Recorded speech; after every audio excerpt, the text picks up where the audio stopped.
Welcome to the Naked Gospel, where shame has no power, God's glory is boundless, and we get to carry that story in our bodies. Here we have conversations about sex, singleness, marriage, pornography, parenting, everything beyond and in between. We're featured on every major podcast platform, as well as YouTube. So please like, subscribe, share, so that you can join the movement that is already achieving a revival of sexual integrity throughout the entire kingdom. Hello again. You are here with Nick and Whaler. Get to hang out with my buddy. Doesn't matter how many times we find ourselves alone in a conversation pocket, we always gravitate toward work. I think the last time you mentioned that's indicative it doesn't feel like work to us. It's kind of laborious, but it's not, how would you put it? It's not taxing. It usually feels like a gift, even for all the demands of the job. You've got almost 10 years now. Do you ever have days where you would just kind of like to not contend with any of it, or does it still feel like a privilege to you? No, it definitely still feels like a privilege. And I would say the contending is when something's broken on the website or things are on fire on the back end. But if I could just live in a world where all I got to do was talk about and engage in the missional work, then it's definitely a gift. And so if you're just tuning in for the first time, this is the Naked Gospel Podcast, and we'd be honored if you'd subscribe, give it a like, give it a share. We are building a mission, a movement to see a revival of sexual integrity throughout the entire bride of Christ. And I'm excited about the conversation we're going to have today because it comes in a bunch of different ways and places. But I think, I was homeschooled and the idea of nude art is what we're going to break down. So like, is nude art ever okay? If you're curious, follow along. Stick around to the end and we'll give you the answer. But I don't think it is. Whaler, what do you think? I'm eager to get into a hot disagreement with you. We're going to be so diametrically opposed in our viewpoints here. Are we though? Because you're advocating. You're a big proponent of nude art. That is right? absolutely false. Principled, cannot go there. Yeah, I can't even get what is it? Michelangelo's David? Is that it? Is that right guy? Yeah, people that's one of the like premium echelon tiers of artistic exemplification throughout human history, and I'm still like, no, Yeah. I don't have any edification to my life or my calling in the kingdom to bring around and bring about the kingdom of God here and now. I don't see how that helps in any way. And obviously there's a bunch of different nude art out there, but I remember as a child, here's an interesting anecdote. I remember as a child still feeling a lustful draw towards, what is it, Goya, I think is a term. I could be wrong. Leave a comment if I'm wrong, but there's multiple terms used throughout different artistic language to describe nude art. I just have these weird little memories of even that being like, I couldn't wait to see it and I was looking for it, or I was on some field trip and it was still piquing my imagination more than it should be. And again, no edifying component of it. Going to the art museum for, field trip day, still not great. Still not giving me good things in my imagination. I don't know. I can't. I'm curious, even if you just shared the viewpoint of individuals that might advocate for it, I can't find a reason where it would ever be okay. I can't imagine a reality where I'd ever let my children be exposed to nude art, even in an educational context as a form of edification. I can't find it. I can't find the thread. I'm here to, hear the arguments from the other side, but I've never been able to find it. Yeah. So let's set out a couple maybes. Yeah. Potholes we might Totally run across on the road. And then as we make our way down, we'll have, I think, some clear principles. And then just in fairness, we might have some potential exceptions. And this is coming from the reports of people that seem like they love the Lord, they love their spouses, they are ardent in their pursuit of him. So anybody that's been with us for the ride for a while, recently we just had the conversation with Sam Jolman. It's the second interview I got to do with him, still in the pocket of his book, The Sex Talk You Never Got. Wonderful book. It's a beautiful invitation and a really good contextualization for sexual integrity. It's about so much more than what you're not doing, and rather framed around the positive. What is the purpose of your purity? If your imagination ends at purity, that becomes corrosive. We see the problems that happen where much of the fallout that came from what's been referred to as purity culture, the true love waits era, promise rings, all the things. I had a really good experience with that. Maybe I had an idyllic youth minister. The youth group was put together really well. I don't remember anybody ever having been harmed from that time. The girls were not objectified. The boys were not given passes. So I accept the story that a lot of people have nowadays, 20, 30 years later, where they were hurt from all of that. And they're still trying to reverse engineer where things went wrong. So totally make space for that. Sam Jolman's book is a really good presentation of our having been made for awe. Mm. And what a gift sexual union is in that regard. Properly done, it brings us into a transcendent place with this person, with our imagination of God, the amount of things that are just evened out in our experience, even as they're elevated. It's such a robust book. And so when we had our second conversation together, we talked entirely about his allowance for nude art and what he regards as a good application. When he was healing from pornography in his own story, he says that nude art was instrumental in his relationship with his wife. She was in an art class at the time. They were doing live nude models, and every week, I think on Saturdays, the two of them would go through her portfolio and have conversations. And he talks about it like that was balm for his imagination with his wife. I can't accuse him of lying. Oh, sure. That's where there's a point where what I want to argue for in principle, I also have to be very careful not to assault him in presumption. And so that's why I put out some maybes out there. And then we could talk also about what happens when you're in a profession where you can't do your job well if you're not interacting with this person in a nude state. You think about medical professionals. Okay, sure. Okay. Medical professionals being very different than nude art, but yeah. Yeah. But we're still in the context of nudity. Yes. Right? Yes. They're not framing it. They're not making a performance of it. But there's, the line that we're flirting with is, can you ever look at a naked person with whom it's inappropriate for you to have sexual union? And so obviously right away that brings us into the professional context. So what are you going to say? Like, doctors can never doctor? And as I understand it, there are many Islamic expressions of their faith where a wife cannot be with anybody except a female healthcare practitioner for exactly that reason. Maybe they are right. Let's just establish the maybe. Instead of beginning with, well, no, that's wrong. It's like, maybe there's something right there. And so that's what I mean to get into is, where exactly is the line? Why is the line there? And also, what is the ultimate good that we're pursuing? And how does this conversation give us an angle toward that, toward the ultimate good? Yeah, and I'm very much here for that because, I mean, at the very beginning, if you really want to go back to Adam and Eve, right? They didn't have clothes. They were made for one another. Then there was the fall, and then they realized that they were naked, and then God clothed them, or they clothed and covered themselves. Yeah, I mean, I can equally understand the argument that if God made it, then we should be able to engage with it in a right way.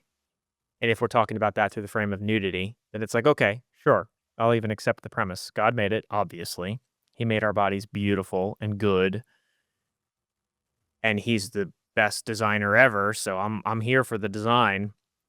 But then even if I go back to the garden, it's like his context for that beauty and that gift even in the very beginning, was between a man and a woman.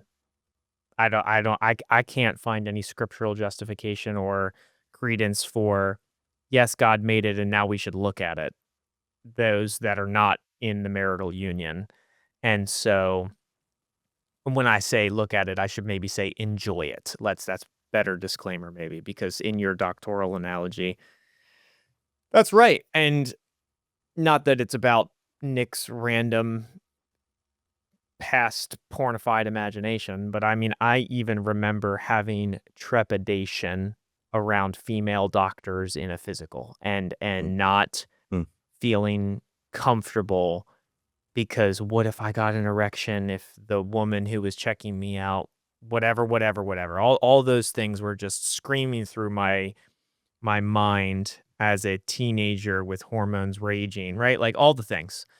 Um I could see even the argument and the good gift for why you would choose to have a male doctor checking you out for a physical versus a female doctor if you're the guy or whatever. So I don't know. In a way, though, I can give the pass for like, it's not about me giving a pass, but for the medical professions, for the professions where it's like, I have friends that are nurses and they talk about the nudity component being just like any other part of the body, the arm, the leg, the foot, the hand, the penis, the whatever, when they are doing their nurse activities, whether it's with an elderly person and they have to clean them or whatever, you know, I'm I'm there for it. I don't see any reason why. I don't know. Probably not even worth discussing if I'm honest. Like with the Islam faith kind of having a reality where it's only man for man and woman for woman. I see the benefits, but still it's a ideal, doesn't have to be the rule. But even I still see a difference in art, in the glorification of the naked body, in the it's not objectification, and I get their argument would be we're not objectifying, we're what, in all, we're glorifying, we're seeing what God made. I don't know. I still have trouble getting to the maybes. Not saying someone can't have that story of him and his wife being edified through that exploration of nude art. I would even still say there, however, there does seem to be context of a husband and a wife. Yeah, and that gets us really close to the danger that has become way too familiar, where husband and wife are all about engaging pornography with each other. Yep. They bring it in the bedroom, they both get randy, let's go. The amount of Christian couples that I know personally that celebrated watching Game of Thrones together Mm. Mhm. because it made them horny. Uh, just because it had an effect does not mean that was the route you were supposed to go. Mhm. And that show has been hell on our culture. Mhm. I don't know the storyline. I think on Facebook, there's been little scenes I've seen here and there, which became difficult because I was principally opposed to Game of Thrones just as a matter of absolutely not. That no, there's no trafficking here. But then there was some months where I'd see some little shorts, and I was like, "Dang, this show is really cool. What is this?" It was months before I knew I was seeing Game of Thrones clips. Mhm. All the fight scenes look totally put together. Amazing storyline. Yeah, for sure, and it's a shame that they had to tarnish it with such graphic pornographic imagery throughout. And we see the data, whatever episode happens where there's a brother and a sister that hook up, and I guess they didn't know it at the time. Oh, no, they knew it. They knew they Yeah. were even worse. So, like, that day, there's a huge spike in the data of people now wanting to look into sibling porn, and it's been completely fetishized ever since. So, the harmful effect is uncontestable. Just because a couple says, "Yeah, we're into this together," that does not make it okay. So we have to come back and find the standard. What is good? Mhm. What's beneficial? What's holy? Mhm. Consent would certainly be a part of it, but that is not the only Mhm. criterion for making that decision. Well, because there's plenty of people that will make the argument that consenting pornography is okay, Right. which Obviously, it is not. Yeah, on the industrial level, it's almost impossible to determine if a piece of media has been consensual in its Mhm, creation. mhm, There's so much abuse in the studio, mhm. whether it's physically forced or it's emotionally coerced. There's so much abuse in it that it's almost impossible to find what they want to call ethical pornography.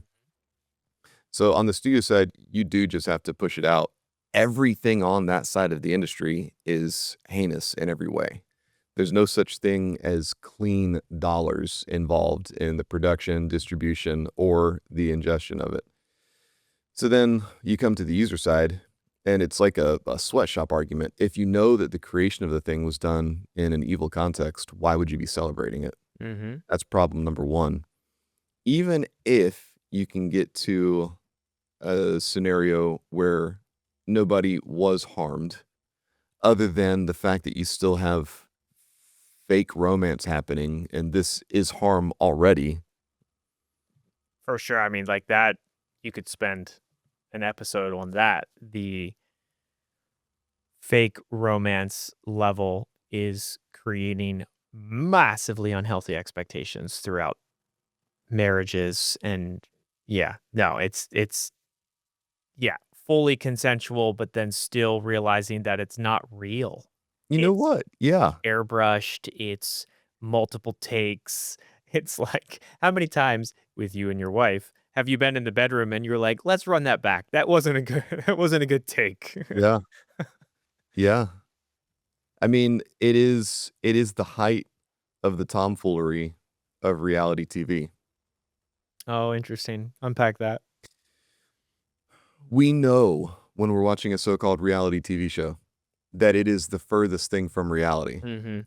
I just sent this clip to Adina recently. There's a comic doing a bit where he goes, "Why do we watch it when we know it's not real? We're watching people that aren't actors put into situations not made by writers, second guessing what they think the audience wants to see if they were going to be in this scenario. So we're watching amateur production of nothing." And it's like you see all the fakery of it Mhm. in reality TV. I think much of it has an appeal because I guess idiots are entertaining to most of the masses. If you've got The Bachelor, The Bachelorette, of course they're curating a lot of beauty to just have in front of you, but then you've got guys acting like idiots and girls being dumb as well. I have no idea why, again, you have people of faith celebrating these shows and loving their lives around these seasons. But you know that it's fake, but you're also willingly suspending your expectations because it's like a cheap it's an entertainment that doesn't demand anything of you. Mhm. You can check all of your pursuits at the door and just be completely passive. There's zero chance anything in your life will be improved for giving yourself to the show. So you know it's fake, but you go to it anyway. Pornography is the zenith of that expression.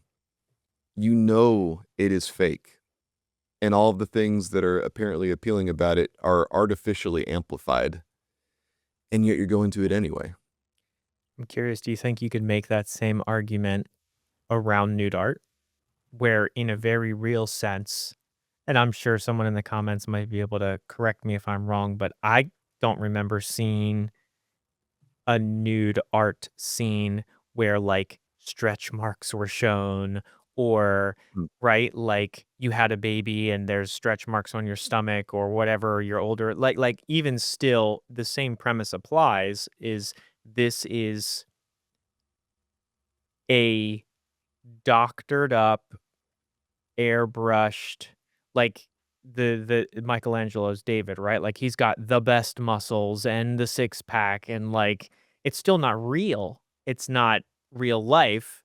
It is a elevation of an ideal that is not reality. You could do that to somebody clothed. Correct. So there's a maybe you would call that a platonic form imagination. Hmm. And how perfectly can I render this ideal? Mm-hmm. In principle, I don't think that's wrong. Sure. I mean, there's art that would appeal to us right away. You see a warrior on the battlefield, and some element of reality is going to be bent just a little bit to capture the mood. Mm-hmm. And so it's more than just a photographic representation. Mm-hmm. That's a whole niche in art. People that can paint and you think this is a photograph. You Mm-hmm. have to try really hard to see that it's not a photo. Impressive, but there's things that art is accomplishing that isn't just a forensic depiction. Mm-hmm. So that idealizing, that imagining how perfect a state could we inhabit, Mm-hmm. I don't think that's the thing that's wrong Sure. Sure. Sure. on its own. Yeah. When you're pouring gas on that fire and using it to accelerate a warped view of reality, Mm-hmm. that becomes harmful. Mm-hmm. And certainly pornography is only ever doing that. You're watching a man pretend to be aroused. You're watching a woman pretend to be gratified. You're watching both of them pretend to have any concern for each other. I mean, how much contempt is in those arrangements? Mm-hmm. And yet they got to get through their workday. They're going to make their paycheck. How many of those people have spouses or significant others that are not there for that shoot that day? This is really prevalent in OnlyFans. Like the amount of girls that have a boyfriend that's never the dude in the video with them. It's such lunacy that this is what's happening. And none of that is depicting any slice of what life is actually like for any of these people involved. It's such a don't look at the man behind the curtain, Wizard of Oz kind of a factor. You've nudged me regularly to be more forward facing with some of the elements of my story. And so, since having been here for a few years, it comes up with more regularity.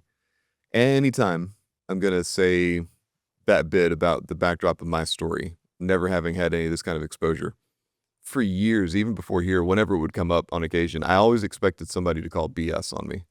Like, no, there's no way that's true. What is that? So that I have never had any encounter with pornography at all. The part of my nervous system that is hardwired to respond to the image of a naked woman only has one in its keeping, and that's Adina.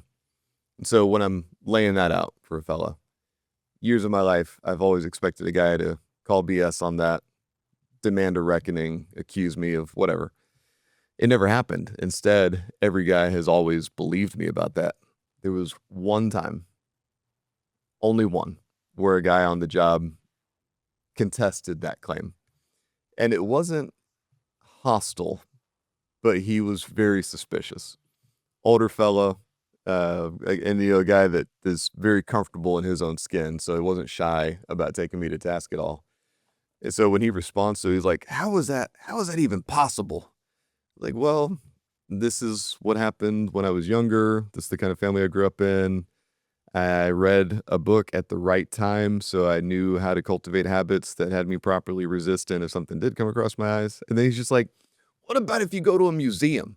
You gonna say when you go to a museum, all that art's around, you've never been to a museum and see nude art? He puts that out there like that. And I said, well, yeah, listen, if you want to be just forensic about it, I'm certain there have been several times in my life where nudity in some form has flashed across my eyes. If you live in our century and you watch movies ever, it's almost impossible to have everything so screened that you're not surprised by that. Like, it's not even just restricted to movies anymore. Mm-hmm. You know, the culture is saturated that something will pounce you. But I was like, but here's the thing. Since I was young, I've had a habit that the instant that registers or begins to, I've got a reflex that's turning away. And so that's just in me. I'm sure there's been some ocular input, potentially many times, but the part of me that could remember it for giving my gaze to it has never dwelt on it. So I don't have any memories to draw on there. I think that's a curious line. Giving my gaze to it, even like you hear people not that this is a edifying thing, but like the free the nipple movement, Mm. or you know, women who are comfortable breastfeeding in public, which by the way I do think is fine. However, the giving your gaze to it, I think, is the component that applies to the nude art conversation, to the all these tiers of pornified Hollywood fake sex scenes and et cetera, et cetera. It's like the African village where the women don't wear tops. Mhm. It's like that can be a thing that we still don't give our gaze to and don't take it and then say, well, it must be okay everywhere all the time. Mhm. And that's a question I've had for many missionaries I've encountered over my life when they're in those settings. Is it is it sexualized at all? Hmm.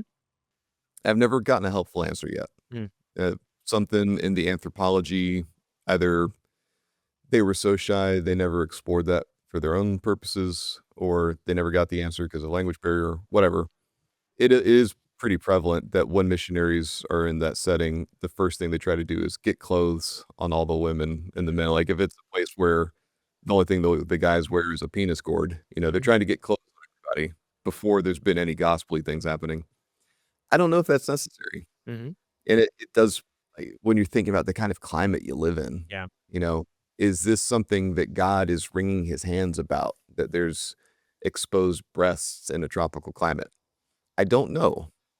I don't have to make a judgment on that right now. And so without a hard principle, without a clear virtue on the matter, because we can imagine a culture that isn't so pornified that a glance at any woman's direction just sets a guy off on a bender Mm, because that's how his nervous system has been trained to go. mhm, And you have centuries of these people with the women just everything's hanging out.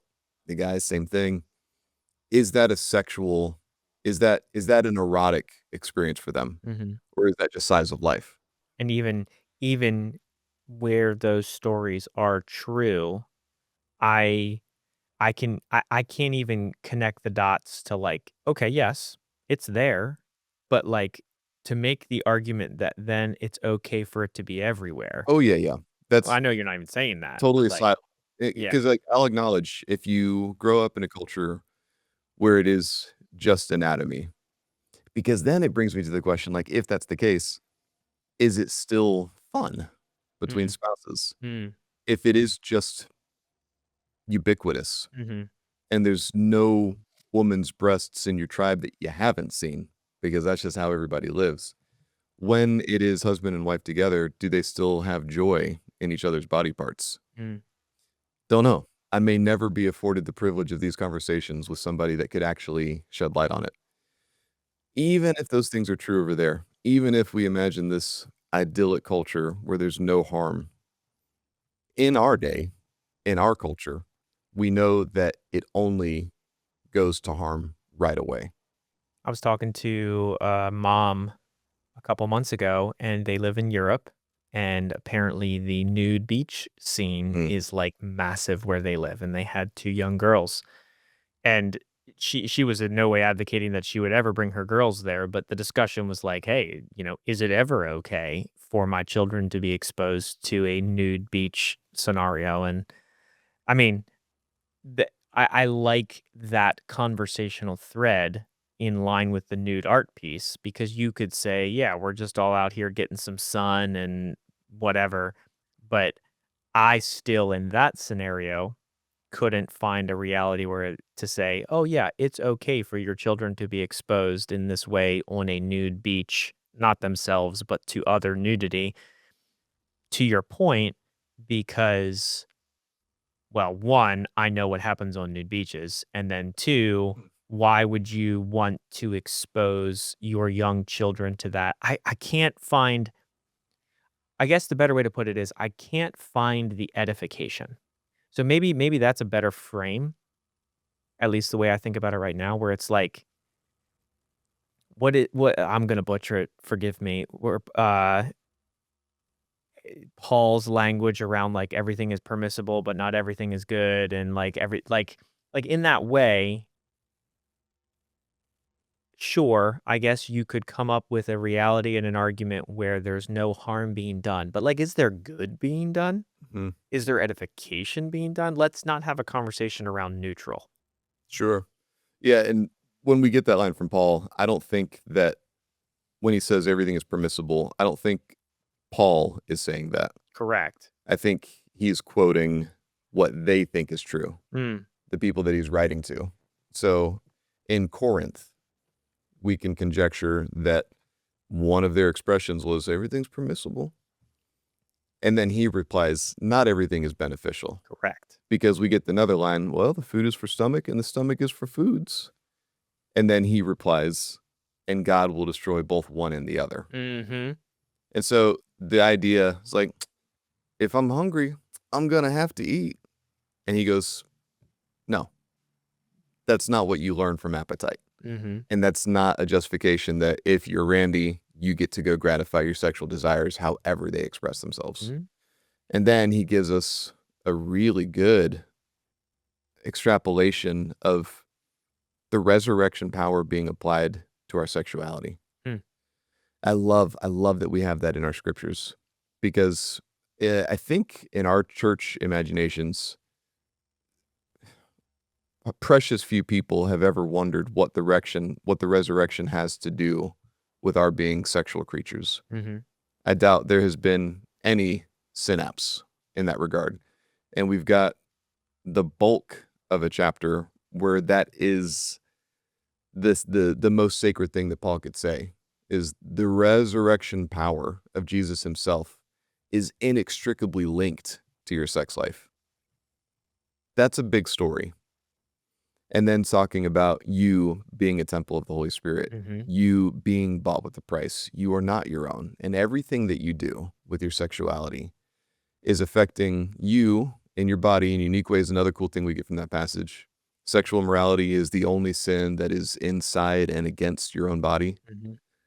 Peculiar that he's going to make that unique. Of all 613 commandments in the Torah, sexual immorality is unique among the sins. And then we see that it harms the entire body. And then we see that it seems to harm God himself because of our giving our union wrongly to a different party. We get so many things in a pretty tight array of verses. And all of it is bringing us back to what is this for? And maybe that's the helpful frame. Because I remember that back in the youth group years, you would have the guys that wanted to know, like, how far can you go? Mm-hmm. It's like, at what point does it become wrong? And so, is it kissing? Like, is if you have a girlfriend, is kissing okay? What about making out? And then if making out's okay, is like, all right, how about fondling? Are there parts you can touch, but parts you can't touch? Close on. Yeah. And then you get all the way to, like, where is it only penetrative sex that's out of bounds? Like, at what point am I sinning? Mm-hmm. And it's the wrong question because it is looking for it's almost like how far can I get away from God before I'm in danger of being completely out of touch with him? Mm-hmm. Or how far can I go before I'm in trouble? My hand slapped. Yeah. And that's not the question anywhere in scripture. Mm-hmm. It's like, how much advantage can I take of people in business before it's criminal? Bad question to ask. Mm-hmm.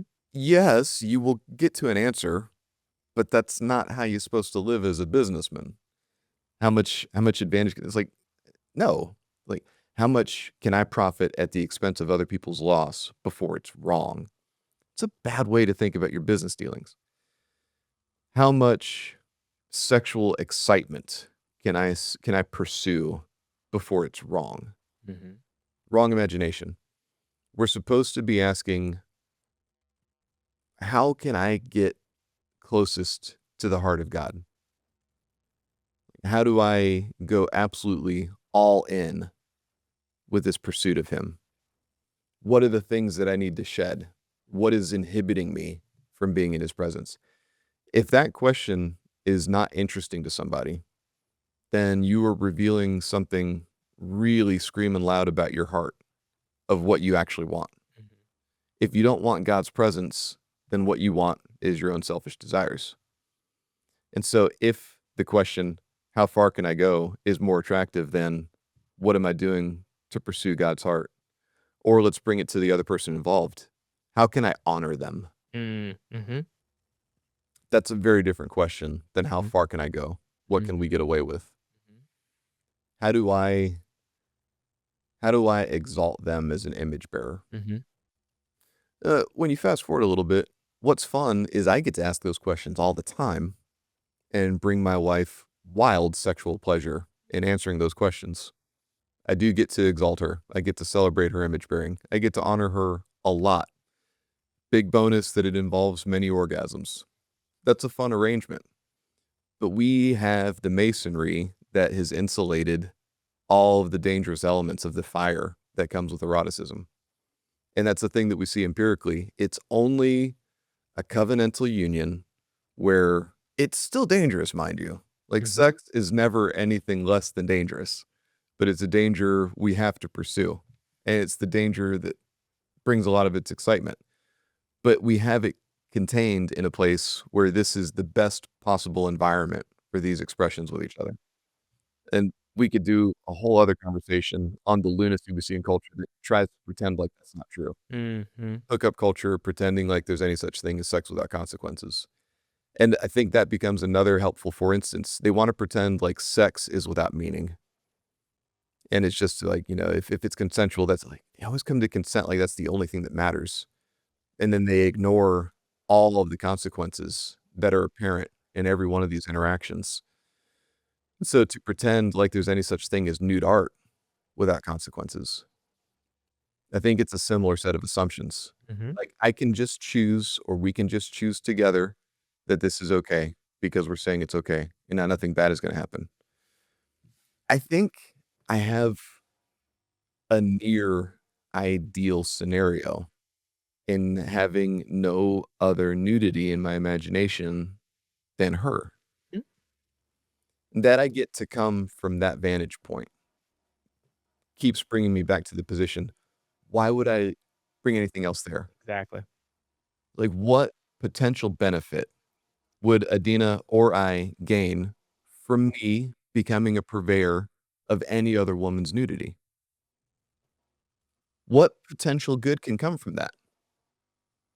I mean, that was my point with the argument around neutrality, where it's like, well, it's not doing any harm. It's just art. It's just whatever. But yeah, back to the whole you're asking the wrong question and your question is showing you in a way the condition of your heart where it's like I like rather asking the question with whatever the activity is, by the way, Mhm, what good is being brought into the world? What goodness by God, of God, through God is being brought into the world by my engagement or activity in with this, whatever the thing is. And I have never personally been able to answer to add one point onto the scale of the goodness brought into the world by my by me giving my gaze to nude art. And if I'm going to be charitable to your point about there are some maybes, maybe someone could say I can't even come up with a maybe in my own mind of like, well, God made it and it's beautiful. And we see Song of Solomon and in scripture he's talking about her breasts a couple times, but it's still not me giving my gaze and I'm still not able to find the thread of any good being brought into my imagination at whatever age that I might be. hmm. Song of Songs is a really good, for instance, Yeah. to appeal to. In in Jewish culture, I don't know if it's still the case today. Well, it would be in Orthodox settings. I don't know what it would be in a conservative, but technically not Orthodox setting. Anyway, most of Jewish history, you did not begin studying Song of Songs until you were 18. And so they hold up the tenet, "Do not stir nor awaken love before its time." The way that it's written, you are imagining your significant other Correct. going through the text. It's not written to bring you into an imagination of this woman, the beloved, right? And I want to ask this question of Adina now, because this question has never occurred to me before this moment. Is it the same experience for a woman reading Song of Songs Mm. when it's talking about the lover? Is she imagining Solomon in some archetypal state, or does it bring her into an imagination of me? Mm-hmm. That's always been my experience of it. Mm-hmm. It's the beloved is my lady. And we kind of have the advantage slash disadvantage of the archaic poetry elements not exactly appealing to our Western mind, you know? Correct. But if you were in that time and you were not consuming that until you were 18 years old, I mean, like, at what age were people getting married? Yeah, 18-ish. Exactly. So, Yep, like, it is almost a preparation around the sex talk for marriage. yep. Yeah, saving it until it's the right time, having its application apparent. Sometimes God uses a crooked stick to draw a straight line. Mm-hmm. One of the loudest examples of that, it was a few years ago. You and I were at the conference in Florida, and we had that after party where we're hanging out with the guys from the SSA ministry. Mm-hmm. And you remember they had some wild stories, man. That was such a big encounter with them. And they personally knew a man that had been living as a trans woman who was at a club, begins to hook up with what he thinks is a man, wouldn't find out until later that it was a woman living as a trans man. And so now you have a man pretending to be a woman, getting ready to have a sexual encounter with a woman pretending to be a man. He's expecting what's going to be, in biology, a homosexual encounter, in effect. And in the moment of penetration, he discovers he's with a woman, and he's never felt that before in his life. And in that instant, thinks to himself, and I quote, as the story goes, as legend has it, "Oh my God, this is perfect. This is amazing." And that begins his conversion experience. Can't make this stuff up. He's having this epiphany about the beauty of design, and he's seeing God's handiwork in anatomy and the purpose and the beauty and the joy of a man with a woman when you have two people that thought they were the opposite, and now they're accidentally having a heterosexual encounter. You could write a book about that entire scenario. So crazy. That guy in time becomes a believer because of the, and so it's sexual immorality all the way through. No part of that encounter was supposed to happen. And yet God finds a way to make it useful.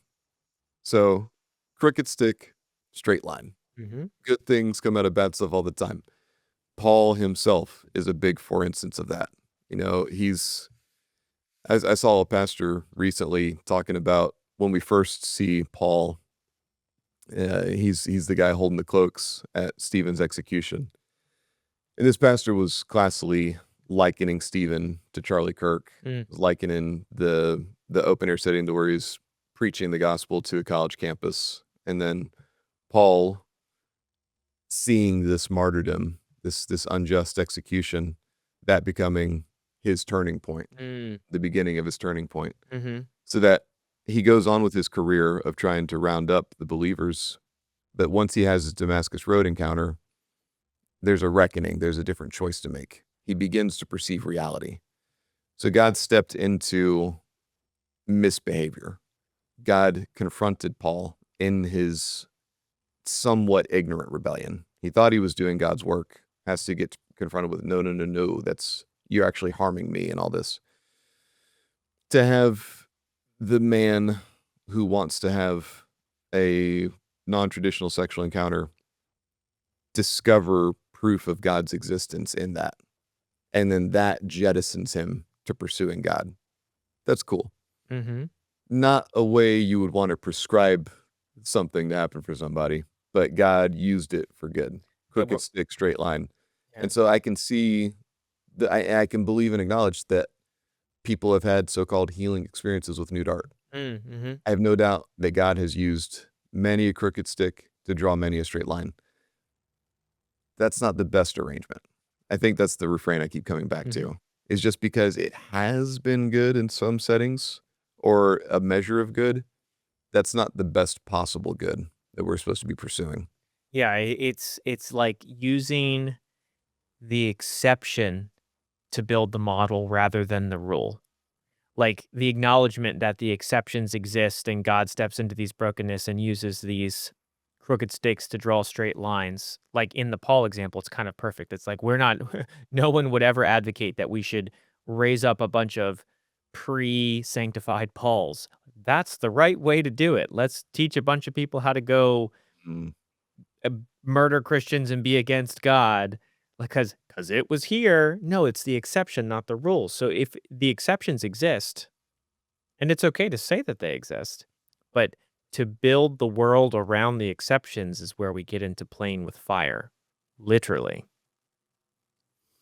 rather than to build the world around God's design, i.e., the rule. yeah.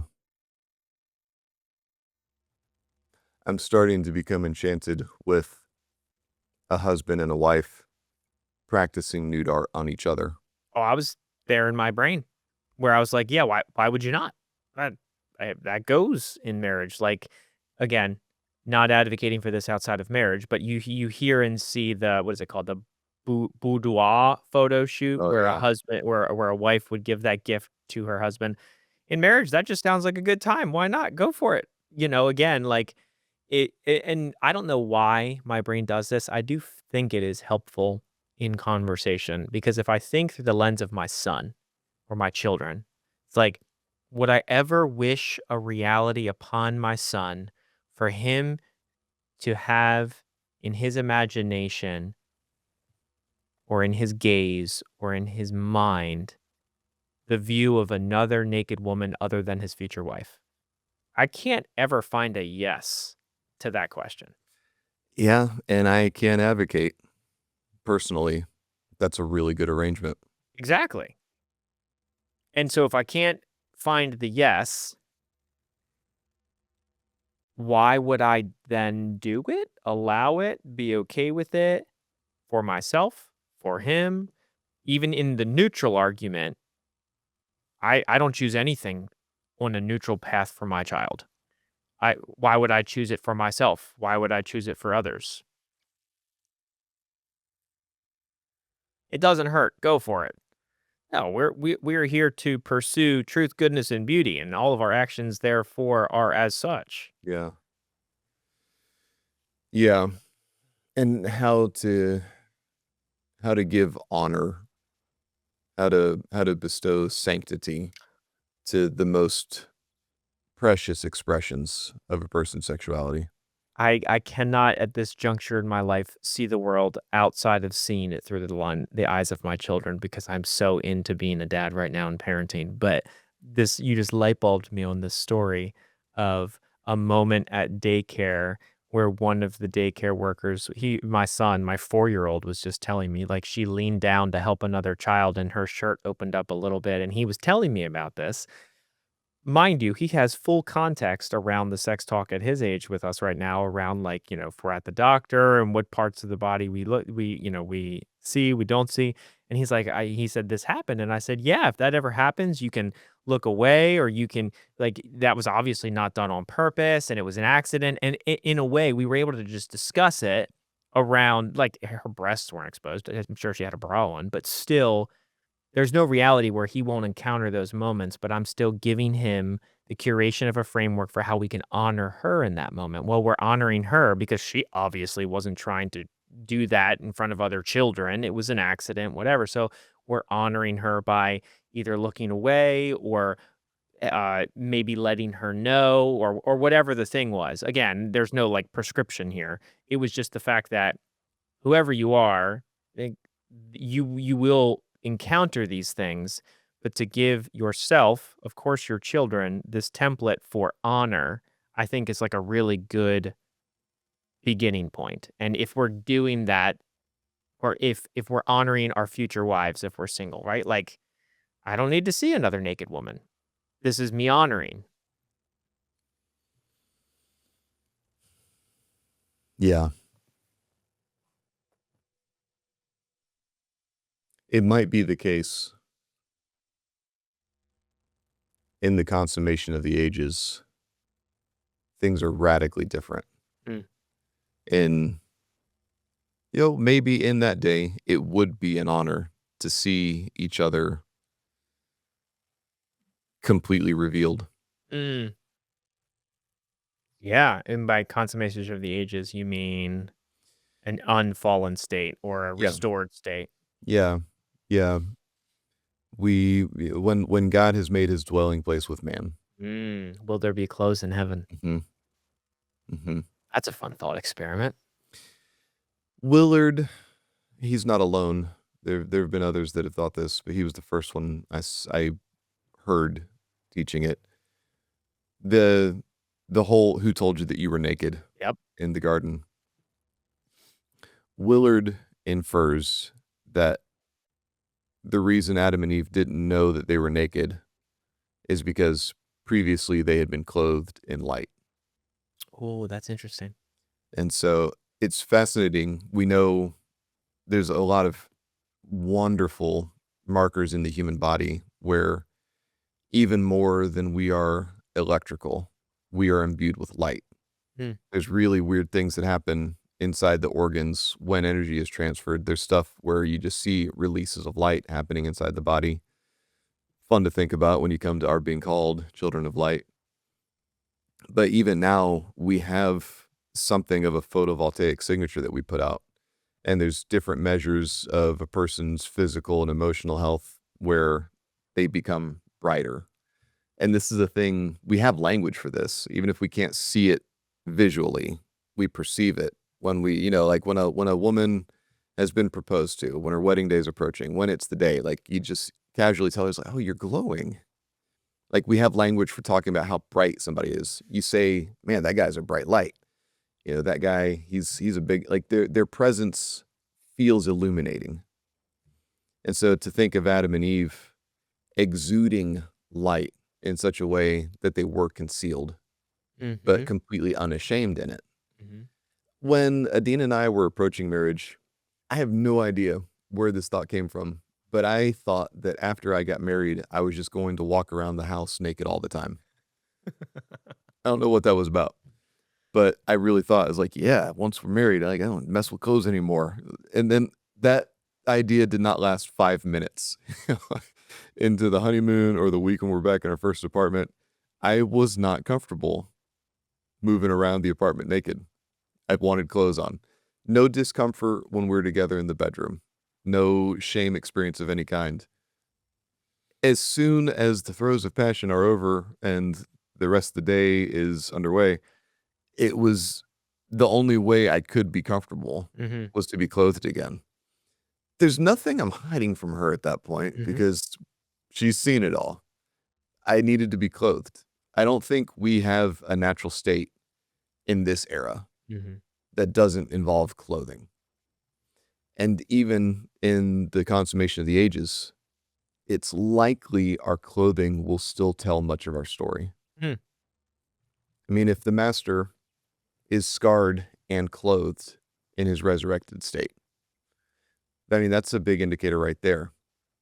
Is he only wearing clothes to protect the dignity of the people he's interacting with for the next 40 days? Because if he's in a perfect state, couldn't he be the walking exemplification of nude art everywhere that he goes? Oh, that's a great argument. He's the progenitor of the resurrection. He is the prototype of the best exalted state that humanity will ever inhabit. And he's fully clothed. That I have never thought about that. And we have historical accounts of hundreds of people seeing him. Yeah. And not one of them said, this dude was walking around like Michelangelo's David, and it was the most perfect example of Right. nudity. Yep. Like, that would have shown up in history. This is why we're having this conversation. So we could discover that idea together. That's good. And again, I like the lens of seeing our naked bodies. Shane, who is a dear friend who used to run the Naked Gospel podcast and work for us, had a Shane, we miss you, buddy. miss you so much, had a line, and he said, "What Jesus did with his naked body on a cross for us informs what we should do with our naked bodies." Mm. And tying that then to his crucified naked body, then being clothed on the other side of glory as he interacts with us before he goes to prepare a place for us. Mm. I mean, I'm convinced. That's all I needed right there.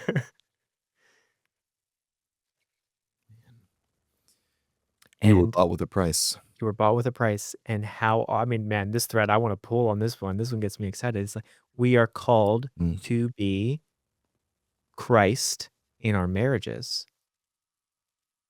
to the point of death, to laying down our lives, which, you know, tie the thread through the nudity component. It's like, if Jesus died with his naked body on a cross for us, we are to die with our naked bodies for our wives, for the church, for, right? Like, that is the only reality of nakedness to be given to someone else. It's the, I will lay down my life for you. Mhm.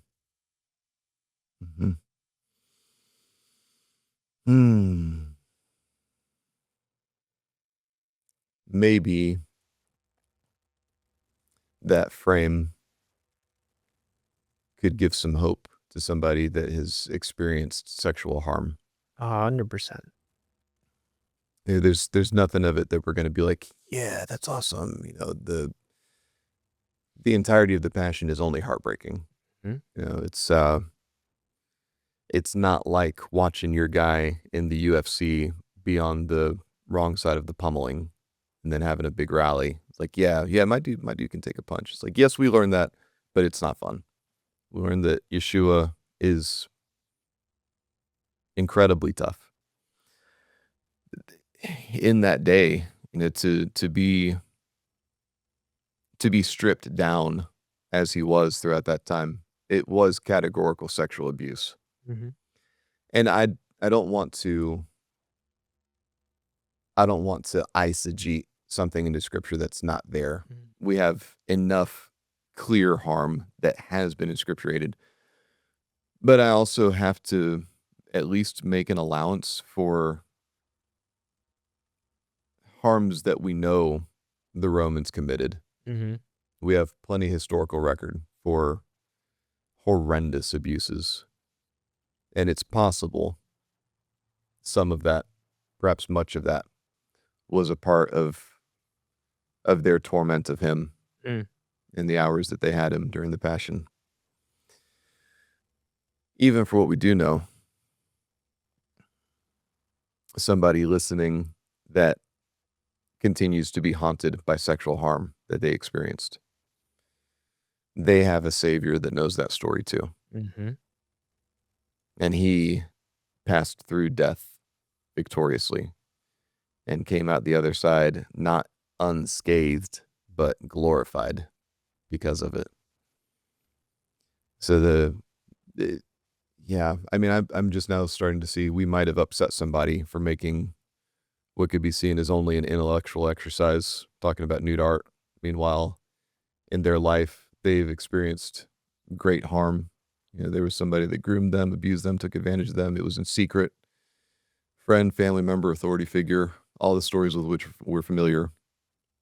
And they're like, this is the real harm in my life. This was Mhm. my body being turned into somebody else's exploitive sexual art. Mhm. Where's the gospel for me? It's like, yeah, there it is. Our master, he suffered that too. And accordingly, he knows how to get you through that as well. And in the same way, I want to live in a world where that story never happened to that person, Mhm. where those atrocities never take place, where And this is not in an attempt to have an oversimplification, but in putting things out into the world, we are to that end contributing to the kingdom of God here and now, or we're detracting from it. We are either doing one or the other. Yeah.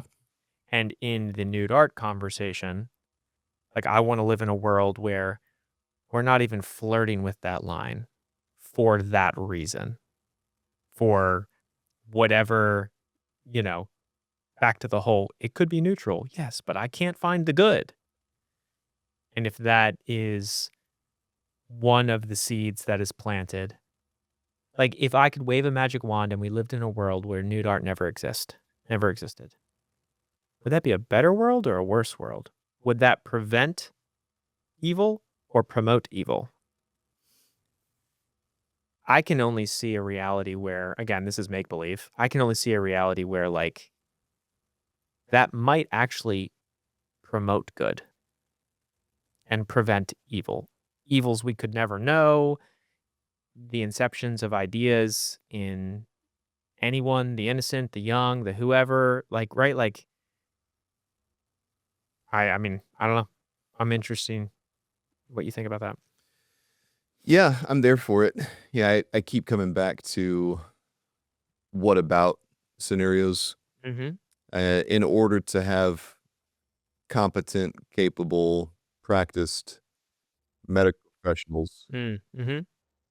in the many centuries before photography, Mm-hmm. you had to have drawn depictions of the human body Sure. that they could practice, that they could begin well, just how much of the medical profession is rote memory before you even get into competence, and so you have to know the anatomy and the physiology intimately before you're ever allowed near a scalpel. Yeah. It's just on the surgical level, even on a therapy level, you have to know what's going on in all the layers of tissue to capably begin to heal somebody. In order to have those images, you've gotta have an artist that had a lot of practice rendering that, the discipline of capturing the human body well. That's not something they get good at because they learn how to draw bridges well. It's Mm-hmm. it's a different skill set with a pencil, with a paintbrush, and so how do you have that person capable of making those images that become promotional to health Mm. because of the way physicians are using them? Like, we get into problems, and in that, it's still not what you call art, right?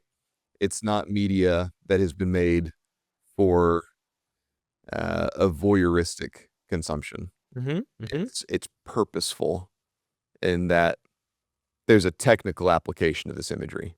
I would definitely want to have like a doctor on now who has like the full history of medicine under his belt who could talk about this because I am an amateur, but there was like the history of it was the human body was sacred.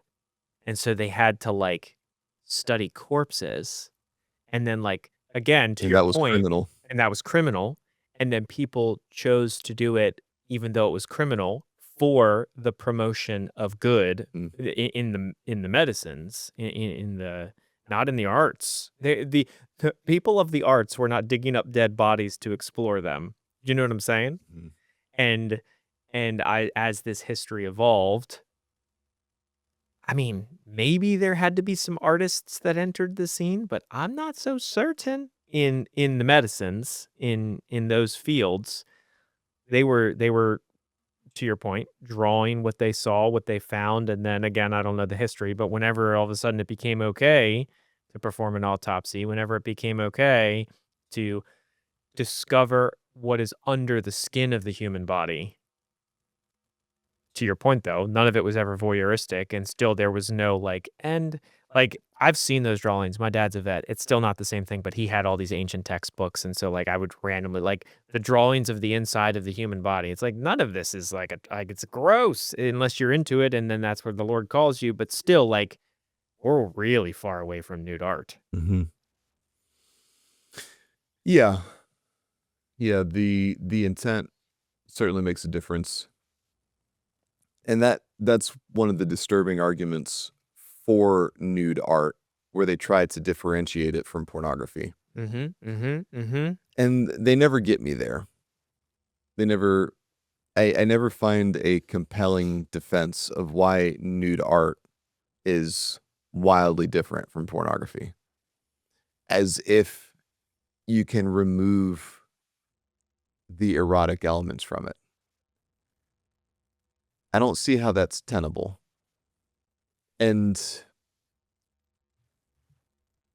maybe what they want to say is this is human beauty in its most natural form, and we should celebrate that.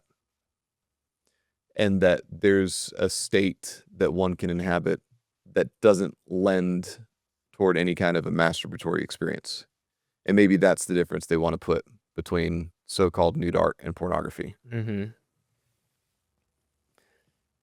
It seems to me like our nervous system is hardwired to respond in particular ways to that kind of imagery. And so what is the potential ultimate good of getting myself aroused and then not having any permission to go in that direction with it? Yeah, I like the words you chose. Celebrating human beauty in its natural form.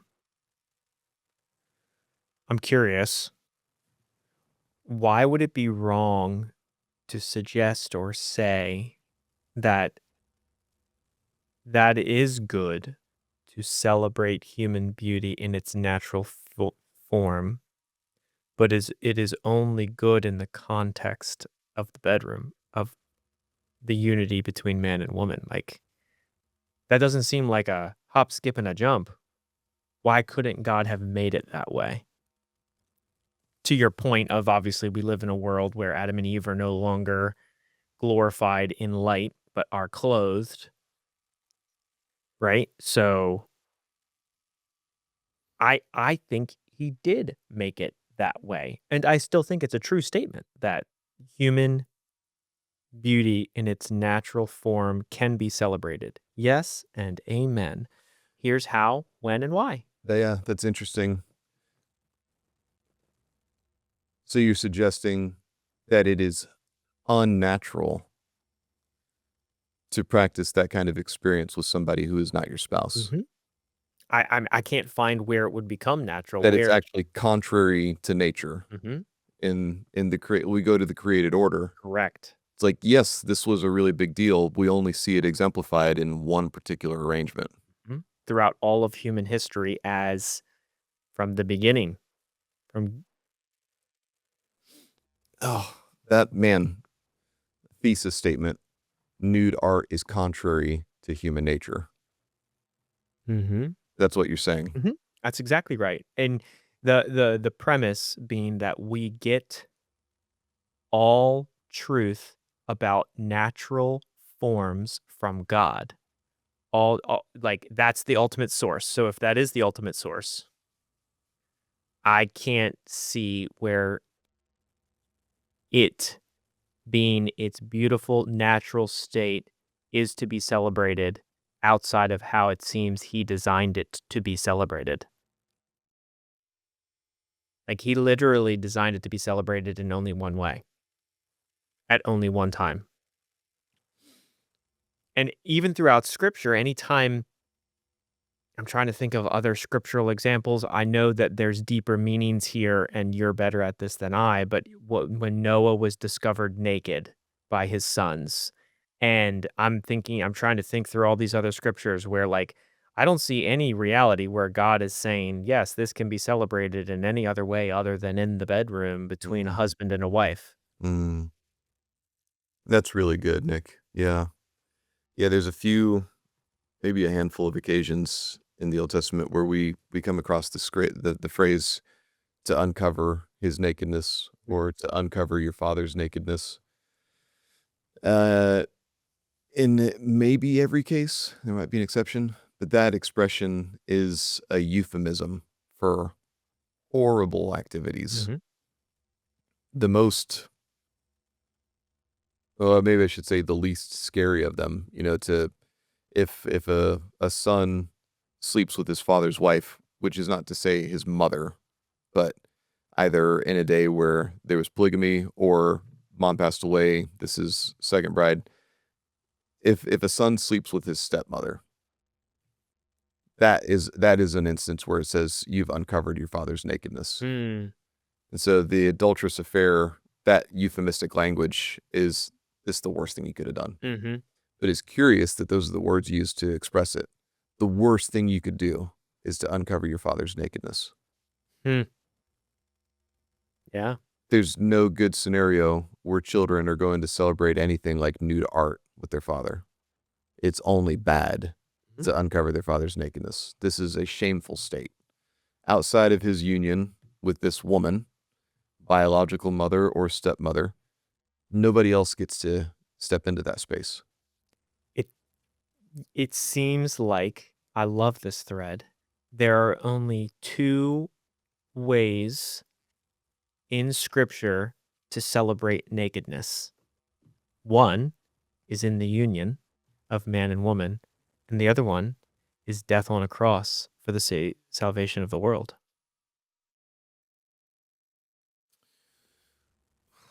Which even then you could say was him suffering that on behalf of his bride. Correct.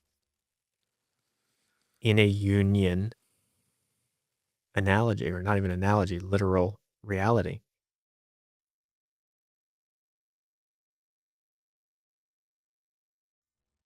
We have trafficked a lot of difficult places today. This is costly. I'm glad we've done it. Same. Yeah, if you're here for the ride, we are honored. We are unpacking and exploring realities of how we can see a revival of sexual integrity throughout the entire bride of Christ.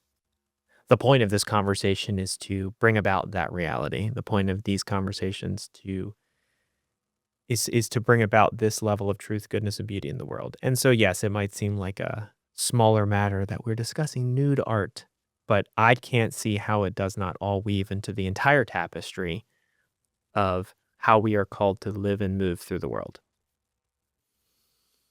Yeah, and to have at least a moment of things that you can do rather than only a list of things that you can't do.